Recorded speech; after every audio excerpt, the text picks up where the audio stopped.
Yeah, sorry about the break in the last video. Anyway, I was saying what it was like in the flat. I first got back to London. And all the chaos, poisoning, drugging, hacking, tracking, stalking, and then attacking me at night. But there was a few other things that was going on. And that is I would sit there in the evening and I could hear, because I didn't have no internet in that flat. I knew I was vulnerable to the internet. And with all the 5G flying about, I didn't like the idea of it anyway. You know, I've got more, I'm like a walking computer, only somebody else accesses it. I could hear things going through the wall, near the kitchen. And,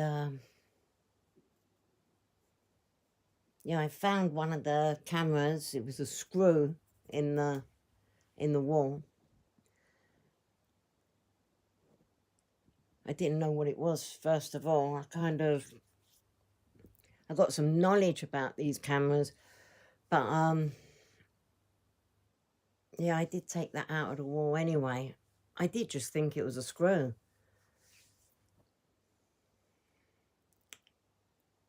But I could see it was newly put in because the other screws had paint on it, except for that one. And I know I didn't put a brand new screw in the wall. So,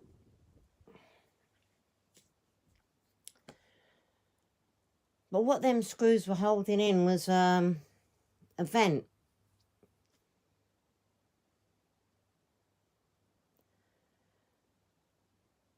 And when I heard all the sounds behind the wall, I pulled the vent off of the wall. Now, there was tubing behind it that had already been taken off of the vent and was just loose in the hole. And where there should have been one pipe, I don't know, about this big, wide, round, going through, there was two.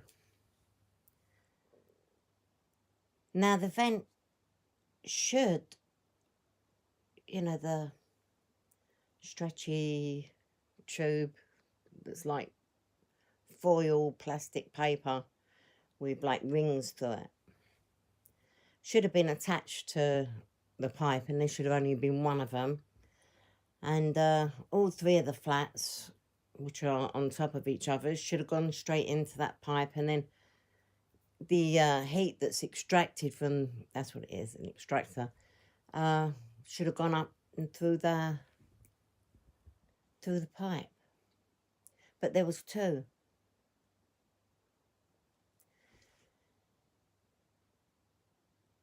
And because of the knowledge I already had, being with my ex, knowing that there was some sort of banking going on. They was, while I was being dragged out of the house, and this is why I'm being hacked so much. I'm thinking, why does somebody want to steal my pictures? I mean, that was just added torment. Because this stuff's expensive. I mean, you don't buy it in Tesco's, this is... And,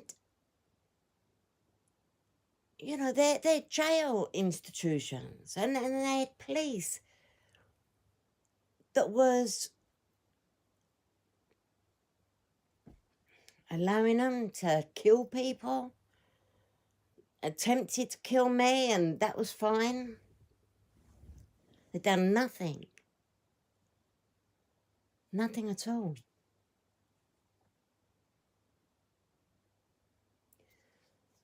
Anyway, they was putting devices down this pipe to my level. You know, everybody that come round wanted me to touch their phone. Here, have a look at this. Have a look at this. Oh, can you pass my phone? And everybody walks away from the phone. So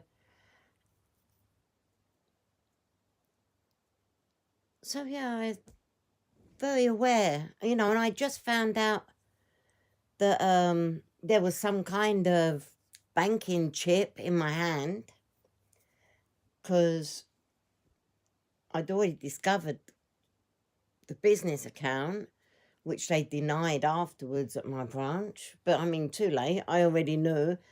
I was already talking to, I think it was Lloyd's Bank. Not that they ever admitted it after that.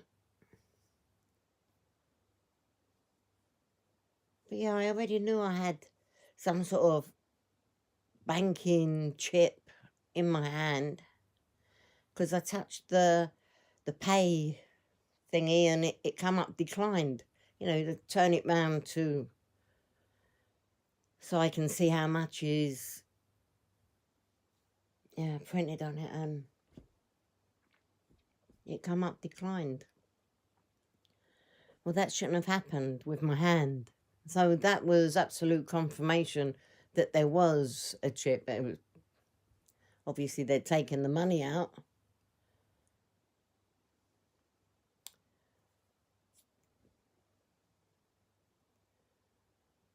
But this need to be around me on phone, people tapping their phone on my back. I mean, this is non-stop. I mean, this is really stupid stuff.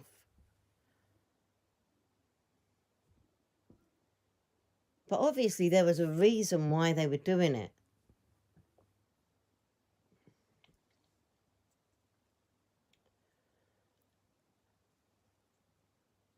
I mean, I was falling asleep one night and I saw my neighbour at my bedroom door, and I went to say something and I passed out. And that must have been one of, they must drag me, watch me on the hidden cameras and time it, because they was already in my flat before I was asleep. But they knew when I was going to go, albeit they might have been a few minutes out.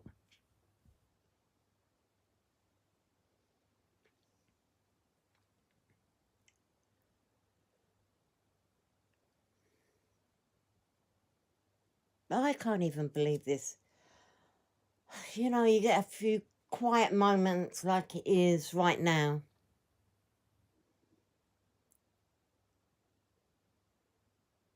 And it's hard to believe there's such evil in the world.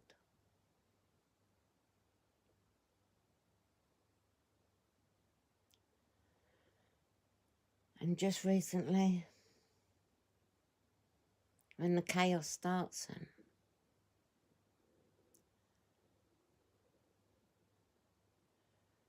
social workers breaking into my house.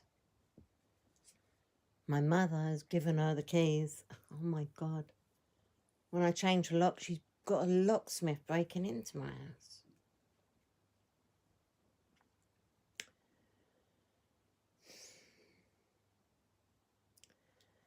Do you know, and I've got all the hacking, because there's nobody that you can actually grab hold of. I've tried to post every single one of these videos on Rumble, and I can't. But do you know what? If somebody can get hold of these videos and post them on Rumble for me, I would be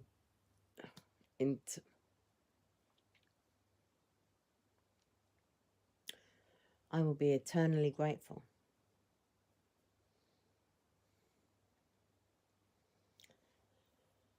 Yeah, I knew I couldn't post anything, especially with a tracker. Couldn't send emails, couldn't make calls. all through lockdown. What I started doing was posting letters without the tracking. Because, you know, as soon as I walk in a place, I've put my enemies in their computer. So they're either reading it or giving them messages. You know, it's so predictable. Of course, I have no control over it. But yeah, I had to start taking bus rides out of the area because I knew the manager of the sorting office, because I saw that in one of the messages, was totally on my mail.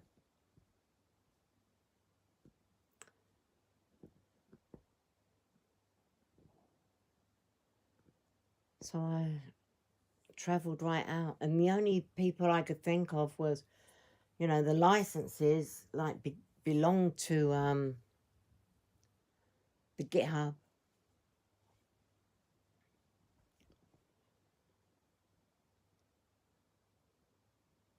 And then I could see through the messages that, you know, things was happening. I mean, even my mum, I knew she was involved shortly after I got back, with her attitude and her suggestions of things and her pretending to be senile half the time.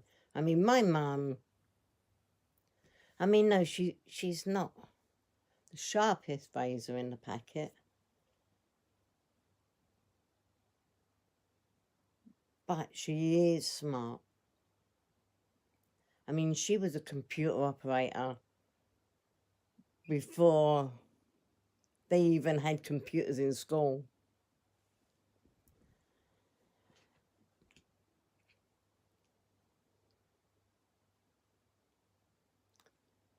I didn't think she was so involved, though, as she was. Anyway, I did notice that after my letters, I went round to my mum's and she's got burns on her back, the same pattern right across there. Not as bad as mine, but I suppose hers was done officially.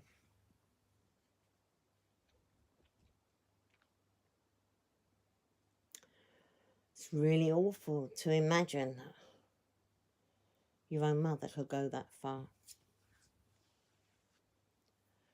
You know, and during lockdown, my nan obviously didn't leave the house after lockdown began. And she was frightened. She was fitter than me. And, you know, being 90 odd had nothing to do with anything. She wasn't going nowhere. Not of her own accord.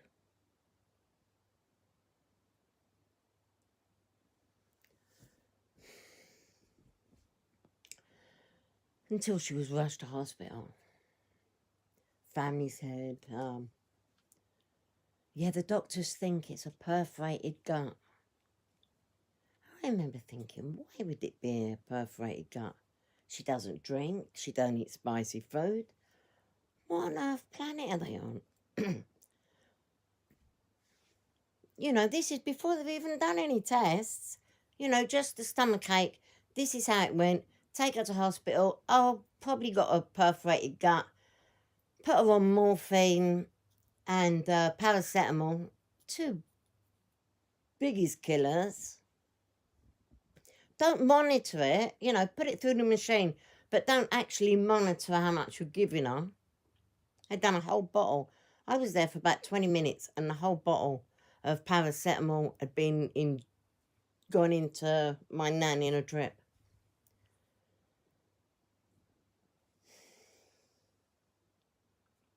But everything was wrong. There was no stats. No stats at all. No blood pressure, respiration, no nothing. No nothing. No monitoring of the drugs that's being injected into her,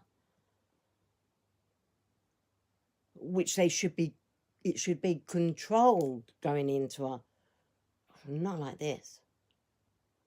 I look for her notes, there's no notes. No notes for medication, no notes for... No notes. Nothing. It's like it wasn't her room.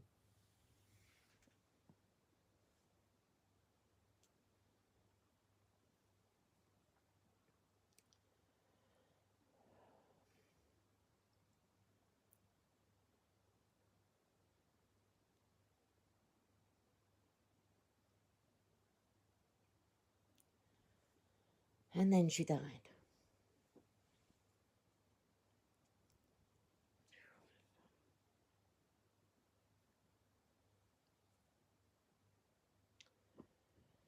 It's like the whole world's gone crazy. I'd been staying at the HS2 camp. Lunatics. To leave home.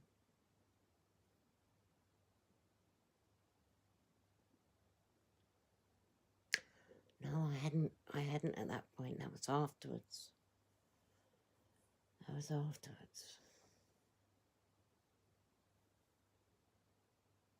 Yeah, after she died, yeah. I thought, I'm just going to leave London. I was so locked down, it was stupid. Absolutely stupid. And, you know, I had one neighbour park in their car, and they'd spend hours parking it backwards and forwards, but they wouldn't park it straight. No, it was looking directly at the window that I look out of. Lining up their dash cam on my window.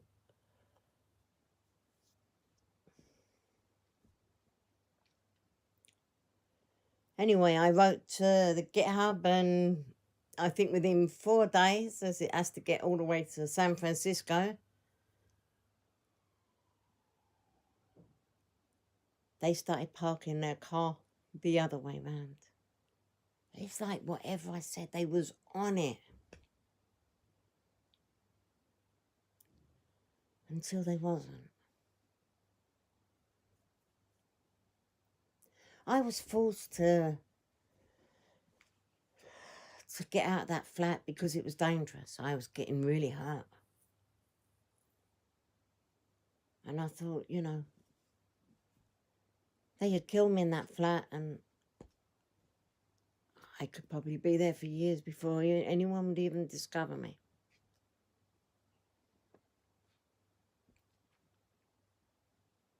And nobody would know who it was because I'm inside the flat. So I was actually just going to leave London and go to Edinburgh. But I stopped at Euston Square because I see the HS2 protest camp, and I'd done a little bit of protesting myself online for that cause because, I mean, it was just one of the most obvious corruption things that the government were doing in plain sight.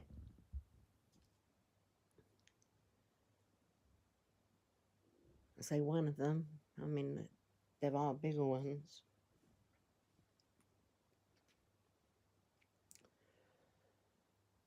But yeah, it was horrendous.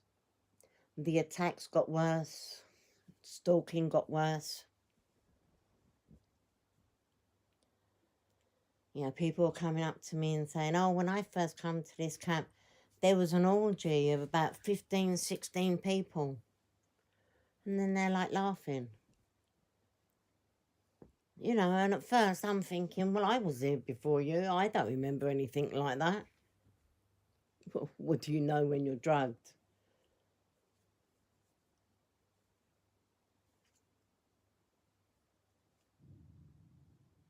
and you're the supplied meal for them. The beatings I got was ridiculous. And that's when my head started getting sliced and diced as well.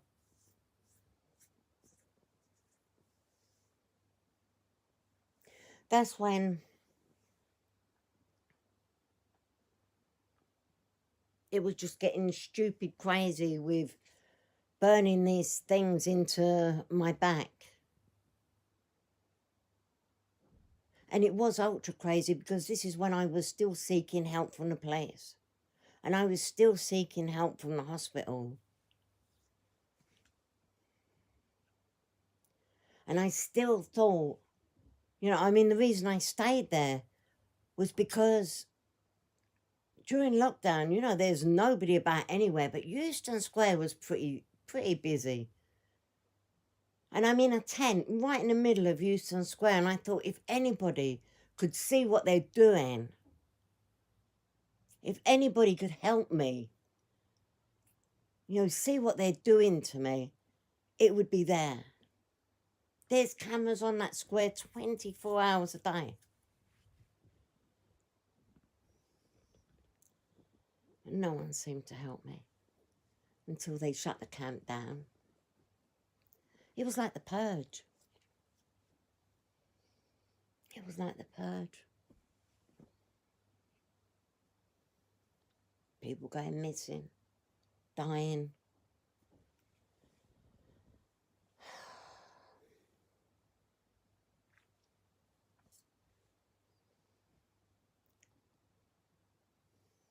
People have been trying to kill me. At one point, outside Waterloo Station, just before I got to the camp, it was, I was surrounded by 15 people. One carrying a tube. Next one comes along with a machete. They're all trying to get me to go to the park, of course, because it's out of the way, whereas I like to sit between Tesco's and Sainsbury's where the cameras was on me. Not that it stopped it.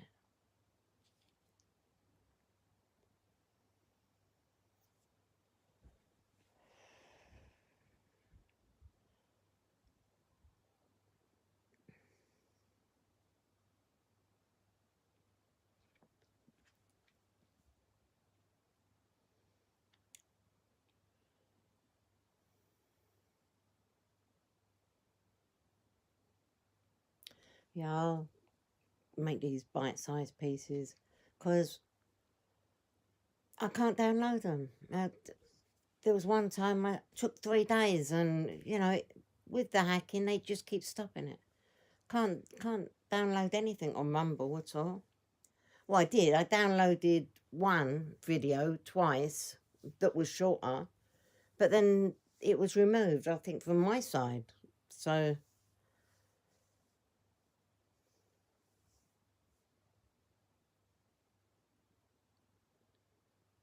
I mean, invading my privacy and my phone and my life and my family means nothing to them. It's like my life isn't my life.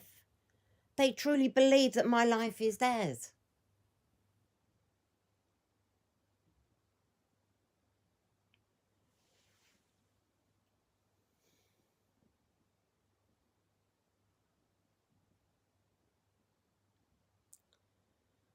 But yeah, things did start looking up, and I felt like something was being done. Like I said, until it wasn't.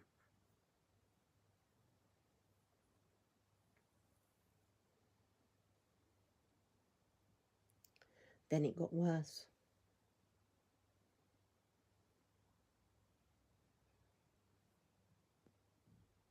Much worse. Anyway, till next time.